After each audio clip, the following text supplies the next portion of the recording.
Bonjour à toi, moi c'est Muriel. Aujourd'hui, je vais te montrer ce qui en général bloque ton cheval.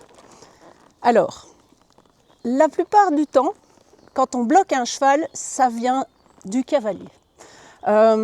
Souvent, on a cette tendance à bloquer les mains. C'est un des grands points, c'est les mains qui se figent.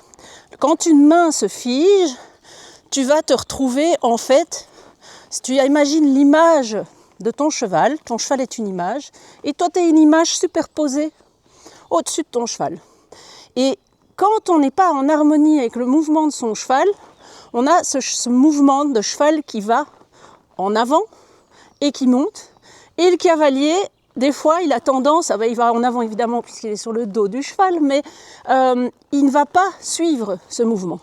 Et donc, l'intérêt d'avoir un cavalier qui suit bien l'harmonie du mouvement de son cheval, c'est que si tu ne le fais pas, tu vas te retrouver avec des mains qui bloquent à chaque fois que le cheval va avancer ou bouger dans son mouvement. C'est comme si tu avais deux images, l'une au-dessus de l'autre, et qu'il y en a une qui fait ça.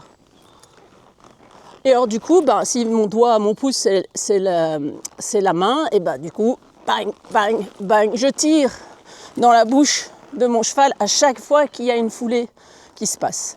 Donc moi ce que je vais faire, c'est que je vais te montrer avec mon cheval, entre-temps, je vais te montrer une main très figée et une main qui suit le mouvement du cheval. La différence, tu vas le voir dans mes rênes. Donc je vais marcher mon cheval et tu vas évidemment le voir sur l'encolure et la tête de mon cheval, tu vas voir qu'il y a beaucoup plus de raideur. Donc imaginons que je suis avec une rêne avec un contact léger, et ça s'applique à la monte western, à la monte classique, dressage, obstacle, c'est exactement le même principe. Donc, je vais monter mon cheval en marchant, puis après je vais un peu le trotter, mais déjà au pas, si tu regardes bien mes mains vont en fait suivre le mouvement. C'est fixe, il y a une grande différence entre avoir une main fixe et une main trop rigide.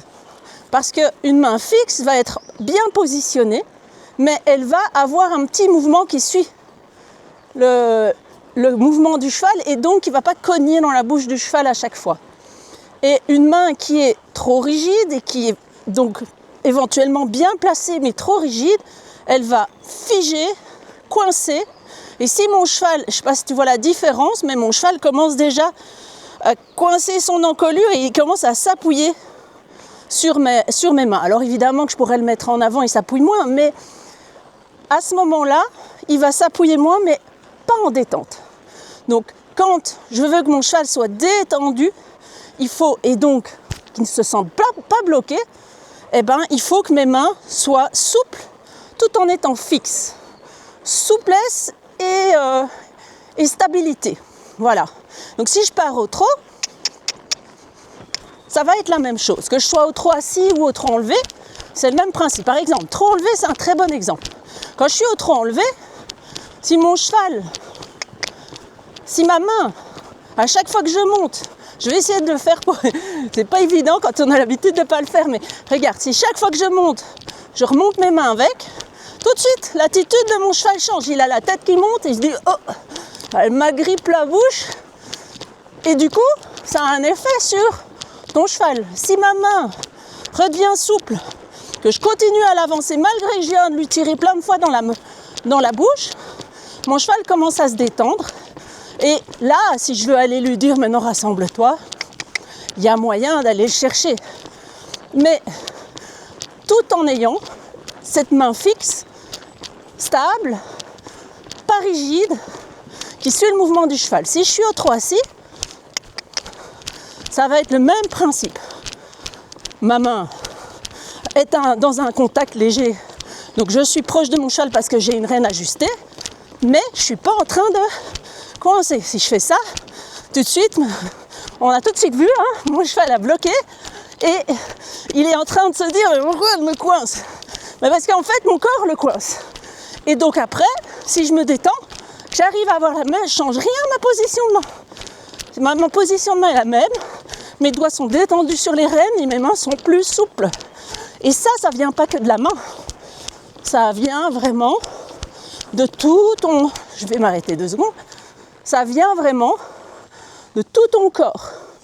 Et donc je reviens à ce que je disais, la position et l'harmonie du cavalier sur le cheval est quelque chose qui va avoir un impact sur ton cheval. Et on dit souvent que c'est le cavalier qui fait le cheval. Donc c'est clair que ça a un effet. Quelqu'un qui a, par exemple, ses jambes qui ne sont pas claires dans les corrections de mouvement du cheval, le cheval ne va jamais se réadapter. Mais ici, on était vraiment sur l'idée de qu'est-ce qui éventuellement pourrait bloquer mon cheval. La plupart du temps, ce sont les mains. Le reste, évidemment, est important, mais quand tu as une main rigide, et donc une main trop figée, de par la contraction du bras, des épaules, et du fait qu'on ne se détend pas et qu'on ne suit pas le mouvement du cheval, on se retrouve, mon cheval est embêté par les mouches, on se retrouve avec un cheval qui se sent coincé et plein d'effets qui arrivent par la suite. Donc voilà, pour aujourd'hui, le petit sujet du jour. Si tu as aimé cette vidéo, mets-moi un pouce bleu. Tu peux aussi t'abonner à ma chaîne, comme ça tu seras averti en primaire des vidéos que je mets. Et tu peux aussi me suivre sur Facebook. Et si jamais à un moment donné, tu te sens le besoin d'avoir un petit coup de main sur une problématique, dans le lien ici en dessous, il y a un lien plutôt dans le descriptif qui te donne accès à un calendrier qui te permet de prendre rendez-vous pour m'envoyer des check and ride, c'est une analyse vidéo et je te donne à ce moment-là un petit plan d'action sur ce qu'il y a à travailler avec ton cheval. C'est un petit coup de pouce quand on a un problème. Voilà, bonne journée!